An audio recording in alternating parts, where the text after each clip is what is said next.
তো সামান্য আন্দোলন, তারপর আরো বড় আন্দোলন হবে। স্বৈরাচার যা করছে এখন সে তাই করতেছে, তাহলে সেও স্বৈরাচার। এই ছোট ইতিহাসে তো দেশ চলার কোনো না। অবৈধ নির্বাচনে যদি মেয়র ঠিক আছে, অবৈধ তো রাষ্ট্রপতিও। সম্পূর্ণ একটা বানোয়াট নির্বাচন ছিল। কঠোরের থেকে কঠোর আন্দোলন আমরা যাব। আমরা সুশৃঙ্খলতা সুন্দরভাবে সুষ্ঠুভাবে, এই যে দেখেন আমরা যে আন্দোলন করতেছি, গাড়ি আসতেছে, রোগীর কোনো সমস্যা হইতেছে না। আমরা শান্তিপূর্ণভাবে আমরা শান্তি চাই। আমাদের শান্তি, আমাদের কোনো আমরা অযৌক্তিক নিয়ে আমাদের দাবি না। আমাদের সর্বোচ্চ আদালতের রায়, ইঞ্জিনিয়ার সাহেবকে মেয়র শপথ গ্রহণ করবেন, আমাদের আগে চাই না। যতক্ষণ না আসবে ততক্ষণ আমরা রাজপথে থাকবো। গিয়ে বলবো, এটা তো আপনারাও জানেন, এই ছোট ইতিহাসে তো দেশ চলার কোনো না।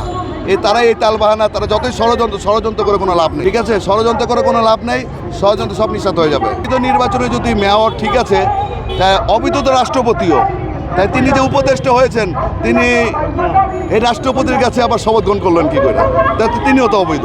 মেয়র ইশরাক হোসেন এই ফ্যাসিস্ট যে সরকার ছিল নির্বাচন দিয়েছিল, সেই নির্বাচনে সম্পূর্ণ একটা বানোয়াট নির্বাচন ছিল, ভুয়া নির্বাচন ছিল। সেটা আদালতে প্রমাণিত হয়েছে। আদালত প্রমাণিত হওয়ার পরও, আদালত রায় দেওয়ার পরও এই সরকার তাকে মেয়র হিসাবে শপথ বিলম্ব করছেন। আসলে এটা তাদেরই দুর্বলতা। আমরা ইশরাক হোসেন যে পর্যন্ত শপথ বাক্য না হবে, আমরা এই আন্দোলন চালিয়ে যাব, আমরা এই রাজপথে অবস্থান করব। আমরা দাবি করবো এর চেয়ে বড় আন্দোলন চলে যাব। এ তো সামান্য আন্দোলন, তারপর আরো বড় আন্দোলন হবে। স্বৈরাচার মুক্ত একটা দেশ চাইছে, কিন্তু এখন মনে হচ্ছে যে স্বৈরাচার মুক্ত হয় নাই। এখন স্বৈরাচার মুক্ত করার জন্য হয়তো বা পুনরায় সে 5 আগস্টের মধ্যে আমাদের পুনরায় আবার সেই রূপ নিয়ে মাঠে নামতে হইব। তার এখনো শপথ গ্রহণ করানো হচ্ছে না, তাকে এখনো তার জায়গাতে বসানো হচ্ছে না, তার কার্যক্রম এখনো বোঝানো হচ্ছে না। এটার কারণ তো বুঝতে পারতেছি না আমরা। স্বৈরাচার যা করছে এখন সে তাই করতেছে, তাহলে সেও স্বৈরাচার। যখন কোর্টের রায় দেওয়ার পরে, নির্বাচন কমিশনের গেজেট হওয়ার পরে, তখন তো আর কোনো বিতর্ক থাকার কোনো প্রশ্ন পড়ে না। এখন সরকারের যারা উপদেষ্টা আছে, তাদের উচিত এটা অবিলম্বে ইশরাক হোসেনকে মেয়র শপথ করার জন্য।